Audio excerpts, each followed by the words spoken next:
Welcome back to Three Ball Walk, second segment, rules of baseball, unwritten rules of baseball, all that kind of stuff. Reminder about Bob this weekend, Saturday April 2nd. April 2nd, Jacksonville Sports Cards, their monthly show. They're having it at the Quality on Commonwealth. Come out and see me. It's right off 295. Great show, lots of memorabilia, lots of baseball cards and sports cards of all type. Come out and check it out. 9 to 3 on Saturday. We talked about the neighborhood rule. We did. Two more things and then we'll go to the unwritten rules. One, as we try to do as much, you guys write in questions either on Facebook, send emails and whatever. This week, Fred from Deltona writes, the rule book says that the ump is not supposed to put a new ball into play and give it to the pitcher until after the home run and the batter has crossed home plate. But oftentimes they're throwing it out there and the pitcher's already rumming it down while the guy, why is that rule broken? And I think the rule is broken for the most part because most of the umpires don't think about that's a rule. I mean, the ball's out of play, the ball is dead. The guy, all he has to do is run around and touch the bases. I think in major leagues where you see that a lot, the home plate umpire really has nothing to do on a home run besides make sure that home plate. So if he can get that ball out there and still there, usually in Little League, for example, that rule is there, is that umpire is responsible for making sure the batter steps on first, steps on second, steps on third. In case if it's an appeal, he needs to have done that. If he's busy getting a ball and whatever and never sees that, so the umpire has a job to do until each umpire does. I think when you have 4 umpires, well, it's not the home plate umpire's job to make sure the guy steps on third, so he can be getting the ball out. So it's a little bit easier that way. But that's a great question. That's a great rule that most people don't know as well. Different things for this year. I think one, I've seen Fenway Park, Dodger Stadium, and I almost said Candlestick, but in the ballpark in San Francisco, all 3 have banned the use of smokeless tobacco on the fields, and players will get fined. And obviously, it's just not allowed. I don't know if all of a sudden the city of Toronto is passing a ordinance. I believe it takes effect October 1st, so it'll be after this season. It won't, next year. Where it's a fine, a municipal law of tobacco and in public facilities and stuff like that. So what will that do to the guys in the dugout? Does that apply to guys in the dugout as well? Well, does it apply to managers who are smoking in the dugout? I mean, like Bobby Cox and he was Jim Leland going in the back. And well, that was smoke. That was smoke. That was cigarettes. I know. Yeah. I'm talking. One of the things I think that makes this rule ease a little more is, I want to say since 2003, 2004, tobacco has been banned in the minor leagues. Right. So the majority of these players came up through the minor leagues having to stop if they dipped in college or if they were doing the little leagues and everything like that. And that's a great rule. I mean, it's a great rule. I've known guys who have had mouth cancer and Tony Gwynn? Because of that. I mean, I've known guys that I played with that have had it. And well, Joe Gargiola passed away this week. He would go for the last 20, 25 years, spring training, different clubhouse every day. Sometimes he'd bring that guy that only had half of a face and everything, talk about that, trying to urge the players not to. And it's not needed. No, it's not. I mean, you can, bubble gum, seeds, but there's something there. I mean, there have been studies done on athletes who are chewing who have quicker reactions than those who don't chew something. So there has been a real reason why guys would dip for that, and besides the fact they were just hooked on the nicotine, there's actually a muscle reaction that takes place while your mouth is moving that makes it quicker than if you're stationary. It's funny you say that, because playing basketball, I was always just too high. I needed to slow down a little bit, and in baseball you could get that calming effect with tobacco, and in basketball there's but you need to have it moving. So one other thing I just want to touch on, the designated hitter. Baseball is the only sport where in different divisions, different leagues or whatever, they have 2 different rules. Yeah. This January at the owners meeting, the commissioner came out and said the National League is discussing having the designated hitter as early as 2017, next year. No. And then why not?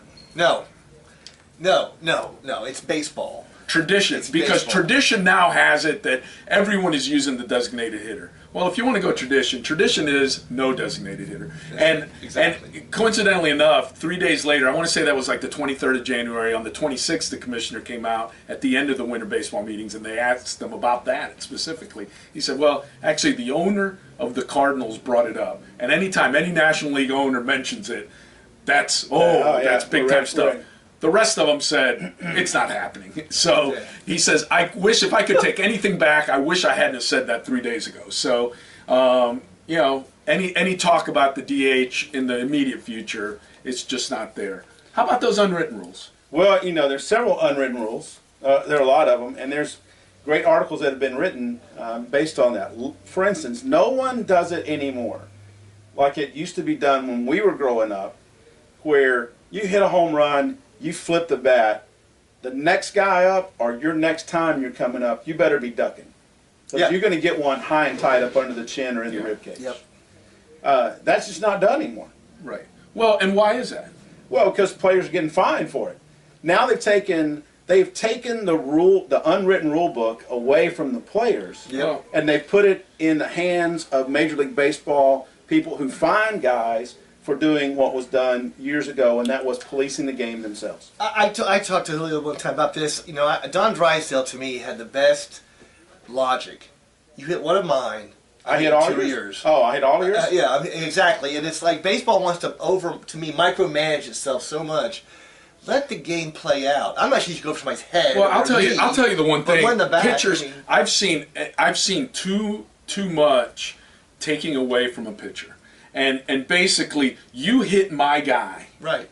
and now I can no longer throw inside.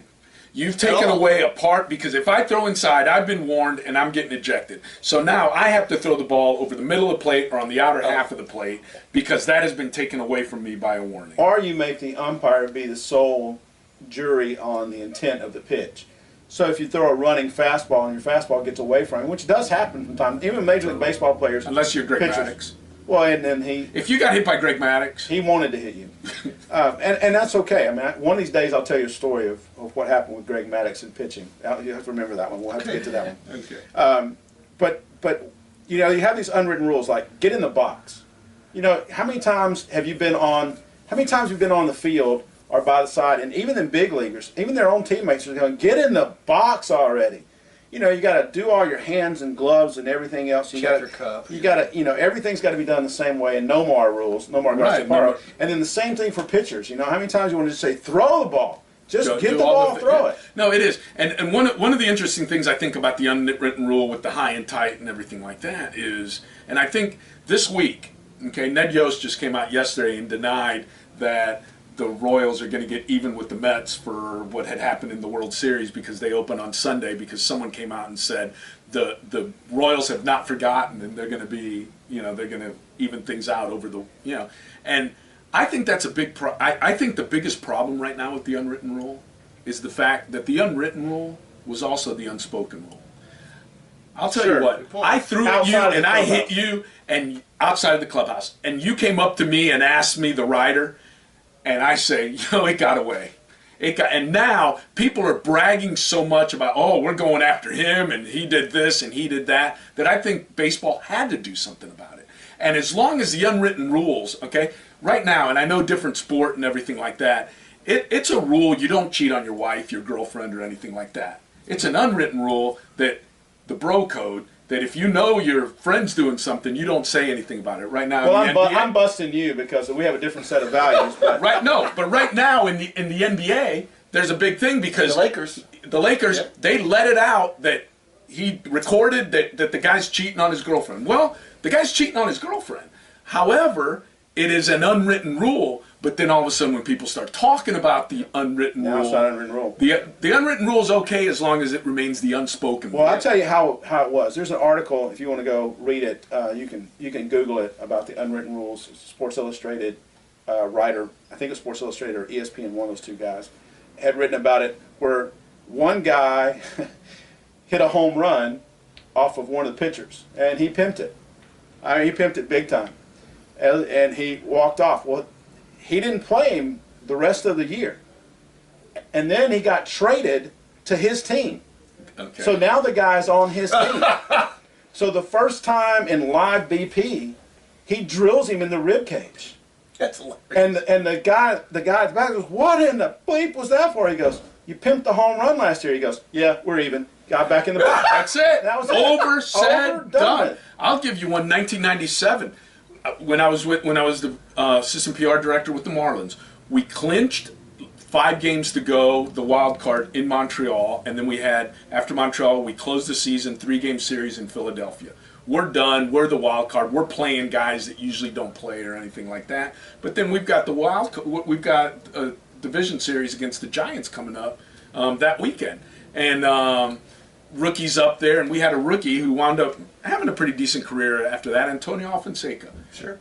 He had come up, call-ups in September, playing for the first time. It was maybe his 5th or 6th major league game, gives up a home run. We actually, one of the totally different things, blew 4 saves in the same game. Alfonseca came in the 7th inning and gave up a 2-run homer that tied the game, blown save. The Marlins took the lead. In the 9th, Rob Nen blew the save. In the 10th, we scored, and they came back and tied it. And in the 11th, the Marlins scored, and the Phillies won it in the bottom of the 11th. Blown save in the 7th, in the 9th, in the 10th, and the 11th. And your point is about the But Antonio Alfonseca gives up the 2-run homer in the 7th inning to tie the game. And next batter, Scott Rowland, who was a rookie that year, winds up getting drilled. And Leland, no. I mean, you don't drill a guy because you just gave up a home run. And it was obvious, just drilled him right after the home run. And he's a rookie and everything like that. Well, the inning ends, and you could see Leland's chewing him out.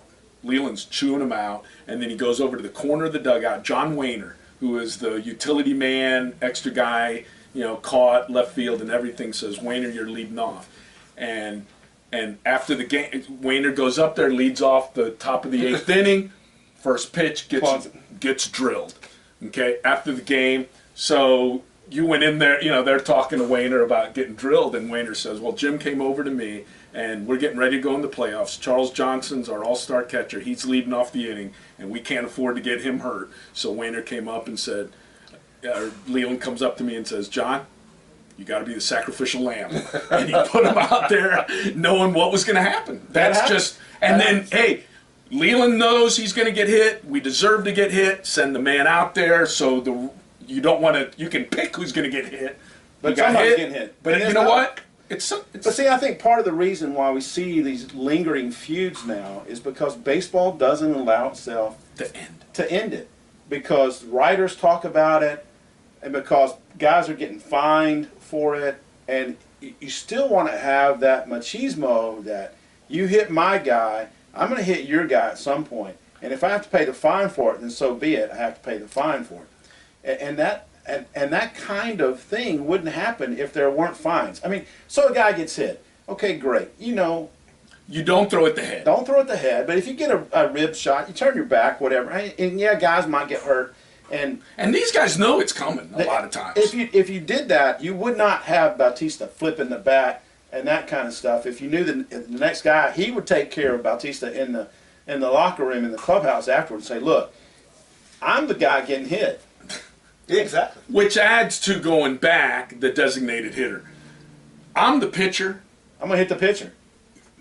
And you'd see a lot less of that if the pitcher had to go up there and stand there as well. But you would. And here's another one real quick before we have to go. Bunting, when a guy's throwing a no-hitter, or stealing when you're up by 8 runs in the 8th. Yeah. You don't do it. No. There was a thing there by Joe Madden on one of the things I was reading this week that says, here's what happens. If we're a ball club that runs, we still need to run, even if we're up 8, because we lost a game up 8 runs in the 8th inning. Because the other team had home run hitters, and they went up there and hit home runs. You don't tell a home run hitting team, go up and bunt just because you're up by 8. You don't tell a running team, stop running. I understand where he's coming from. However, if you blow an 8-0 lead, it's not because you didn't steal a base in the 7th inning. No, it's because your pitcher sucks. Well, and with the Braves do it. Yeah, the Braves can do it that way. Hey, we got to run. It's great to be with you guys again. Remember, send us a message to the email address you see below us. Like us on Facebook. Tell your friends to watch the show. Comment on it and let us know what you're thinking. And until then, remember, play ball. This is 3 Ball Walk. See you next week. Take care.